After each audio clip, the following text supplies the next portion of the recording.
இந்த மண்ணில் அமர்வதற்கும், இந்த மண் நம் மீது படிவதற்கும், இந்த மண்ணில் இருக்கிற சேரும் சகதியும் நம் உடலில் ஒட்டி உறவாடுவதற்கும் கொடுப்பினை இருந்தால் மட்டும்தான் கிடைக்கும் என்பதை மறந்து விடாதீர்கள். கதையின் வழி சொல்லுகிற சமூக யதார்த்தம் இருக்குல்ல, அவ்வளவு அழகு. கதையின் வழி சொல்லுகிற நீதி போதனைகள் இருக்குல்ல, அவ்வளவு அழகு. இன்னைக்கு கதையே சொல்றதில்ல. ஏன்டா படிக்கலன்னு கேட்டால் அதுக்கு தான் கதை சொல்கிறான். மார்க் எடுக்க வைக்கணும், மார்க் எடுக்க வைக்கணும், மார்க் எடுக்க வைக்கணும், மார்க் எடுக்க வைக்கணும். இப்படியே மேடம்லாம் ஓடி ஓடி மேடம்லாம் பார்த்தா தான் பாவமாக இருக்குது.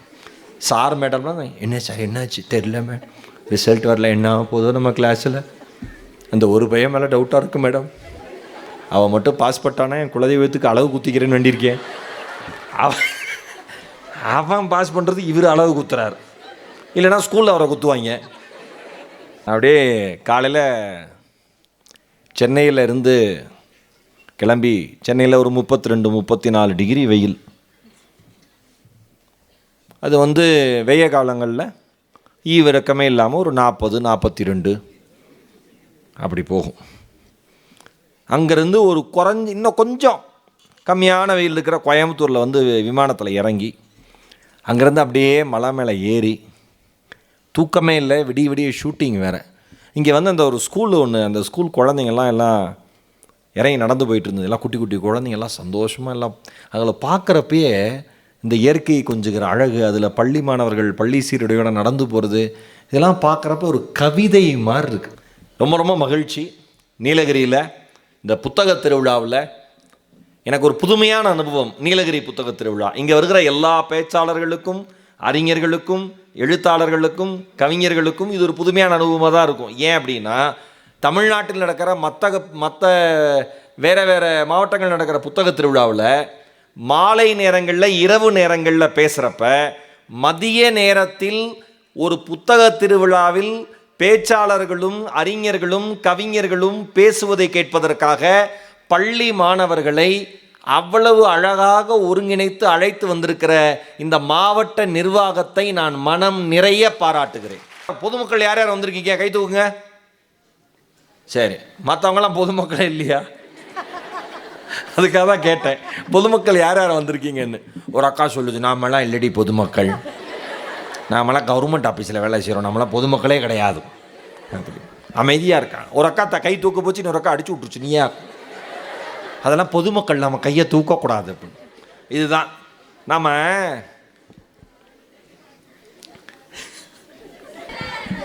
கேட்கலையா? இடம் இல்லையாம்மா, வேணா இங்கே வரையா நின்றுக்க, என்ன பண்ணுறது அப்படின்னு. இப்போ படிக்கட்டில் அப்படியே உட்காடுறாங்கண்ணே, அப்படியே வரிசை கீழே உட்காரு, இந்த நடுவில் உட்காருங்க. யோசிக்காதீங்க, தரையில் தான் பிறந்தோம், தரையில் தான் போக போகிறோம், தரையில் உட்காரத்துக்கு ஏன் யோசிக்கணும்? என்ன சார், என்னைக்கு கீழே உட்கார்ற பழக்கம் போச்சோ அன்னிலிருந்து தான் அத்தனை வியாதியும் ஆரம்பிச்சது. கரெக்டா? உக்காந்தே சாப்பிட்டான், உக்காந்தே இருந்தான், உக்காந்தே படித்தான், போயிட்டான், உட்கார வச்சே குளிப்பாட்டுறான். நான் ஒன்று சொல்கிறேன், இந்த மண்ணில் அமர்வதற்கும், இந்த மண் நம் மீது படிவதற்கும், இந்த மண்ணில் இருக்கிற சேரும் சகதியும் நம் உடலில் ஒட்டி உறவாடுவதற்கும் கொடுப்பினை இருந்தால் மட்டும்தான் கிடைக்கும் என்பதை மறந்து விடாதீர்கள். தலைப்பு என்னன்னு கேட்டார் சார்.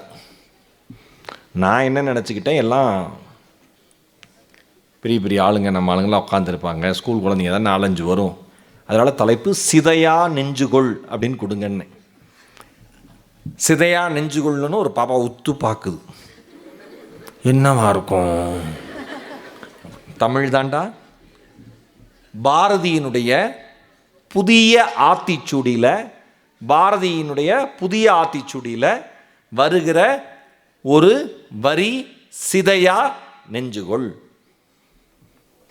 தலைப்பே புதுசாக இருக்கே சார் அப்படின்னு அவர் சொன்னார். எனக்கு மகிழ்ச்சியாக இருந்தது. ஆனால் தலைப்பை கொடுத்ததுக்கப்புறம் அந்த தலைப்புக்கு ப்ரிப்பேர் பண்ணுறதுக்கு ஒரு சிரமம் இருக்குது பாருங்கள். சிறப்புரைன்னு போட்டால் பிரச்சனை இல்லை, எது வேணால் அடிச்சு விட்டு போயிடலாம். அட்லீஸ்ட் தலைப்புக்கு தகுந்த மாதிரி 2 வார்த்தையாவது பேசணுமா இல்லையா? ஆமாம், அங்கேருந்து ஒரு பொண்ணு, அப்போ 2 வார்த்தை தான் பேசுவேன். உடனே அப்படி சந்தேகமாக பார்க்காதம்மா நீ, ஒரு உதாரணத்துக்கு ஆனால் ஊட்டியில் இருக்கிற குசும்பு மாதிரி எதுவும் அங்கேருந்து பார்வையே இதுக்கு தான் சாப்பிட்டு வந்து உக்காந்து நக்கம் அப்படிங்கிற மாதிரி.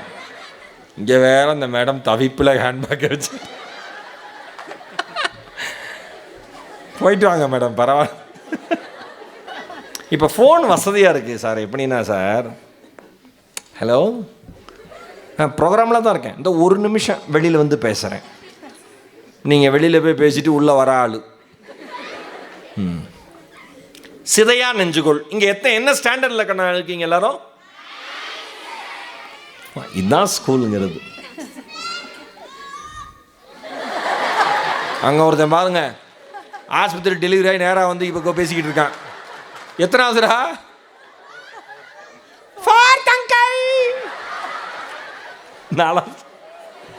அவனுக்கு ஒரு சுய கௌரவம் இருக்கா இல்லையா? என்ன 4வது படிக்கிறேன். வெரி குட்ரா. கதையின் வழி சொல்லுகிற சமூக யதார்த்தம் இருக்குல்ல, அவ்வளவு அழகு. கதையின் வழி சொல்லுகிற நீதி போதனைகள் இருக்குல்ல, அவ்வளவு அழகு. இன்னைக்கு கதையே சொல்றது இல்லை. ஏன்டா படிக்கலன்னு கேட்டால் அதுக்கு தான் கதை சொல்கிறான். ஏன் படிக்க முடியல? எனக்கு ஸ்கூல் ஹோம் ஒர்க்கே அவ்வளோ இருக்குது சார். இப்போ ஒரு பிள்ளை எழுப்பி கேளுங்க, ஸ்கூல் நீ என்னம்மா ஸ்டோரி புக்ஸ்லாம் படிப்பியா?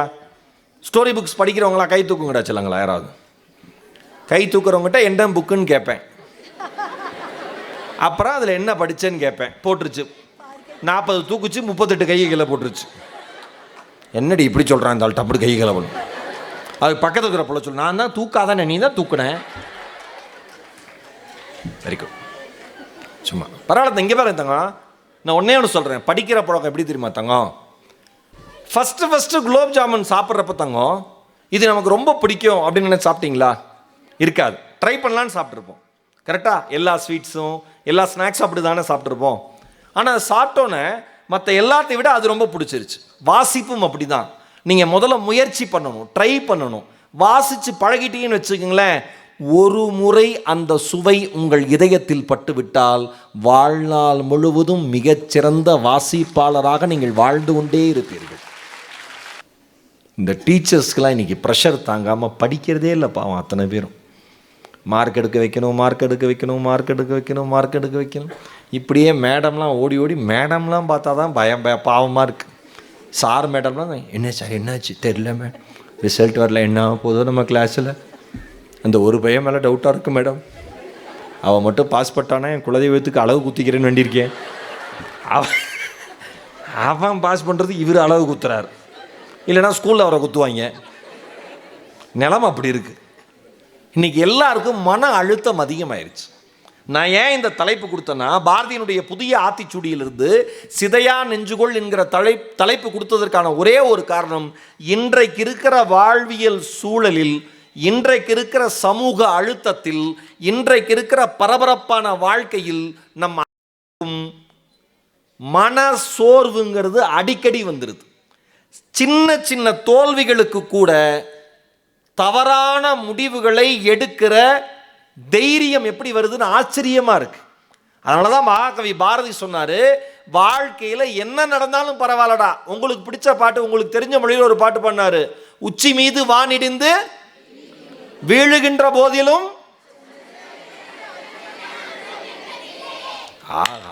அருமடா அப்படி சொல்லணும். அச்சமில்லை அச்சம் என்பதில்லையேன்னு சொன்னார் மகாகவி பாரதி. சொல்கிறப்பே நம்ம ஒரு உத்வேகம் வருதுல்ல. அதே பாரதி அந்த முழு பாட்டில் சொன்னதை புதிய ஆத்திச்சூடியில் ஒரே ஒரு வரியில் சொன்னார், சிதையா நெஞ்சுகொள். வாழ்க்கையில் உன்னை சுற்றி என்ன நடந்தாலும், உனக்கு என்ன நடந்தாலும், உன்ட்டு இருக்கிறது எல்லாமே காணாமல் போனாலும், உன்னை காப்பாற்றுறவன்னு சொன்னவங்க காப்பாற்றாமல் போனாலும், நீ தெரிஞ்சுக்கணும்னு ஆசைப்பட்டதை தெரிஞ்சுக்க முடியாமல் போனாலும், ஐயோ இனிமேல் வாழலாமா வேண்டாமா, அப்படி ஒரு சிக்கலான சூழல் நம்ம வாழ்க்கை இருக்கே, அந்த மாதிரி ஒரு சூழல் வந்தாலும் கவலையே படாத, எல்லாவற்றிலுமிருந்தும் உன்னால் மீண்டு எழுந்து வர முடியும், சிதையா நெஞ்சுகொள் என்று சொன்னவன் தமிழன் மகாகவி பாரதி. இப்போ ஒரு பொண்ணு நான் சொன்ன அந்த பாயிண்ட் பிடிச்சதுன்னு இப்படி கை தட்டிச்சு பாருங்க. மற்ற யாரும் கை தட்டலையா? தட்டின கை அப்படியே விட்டுருச்சு, தட்டலை. அதுக்கப்புறம் இதுக்கு பேர் குரூப் சைக்காலஜி, குழு உளவியல் சார்ந்து வந்துடுது. என்ன வரும்? மற்றவங்க எல்லாம் சொல்கிற ஒரு விஷயத்தை நாமளும் பண்ணால் மட்டும்தான் அது சரி, மற்றவங்க பண்ணாத பொழுது நாம் பண்ணிட்டோம்னா அது தப்பாயிரும், மற்றவங்க நம்மளை கிண்டலாக பார்ப்பாங்க. இப்போ நான் ஒரு கருத்து சொல்கிறேன், உங்களுக்கு கைத்தட்டணும்னு தோணுது, இந்த மொத்த அரங்கத்திலையும் உங்கள் ஒருவருக்கு மட்டும்தான் கைத்தட்டணும்னு தோணுதுன்னா, யார் தைரியமாக தான் ரசித்ததை கைத்தட்டுகிறார்களோ அவர்களுக்காக இந்த உலகமும் கைத்தட்ட தயாராக காத்திருக்கிறது. நான் ஒரு நகைச்சுவை சொல்கிறேன்.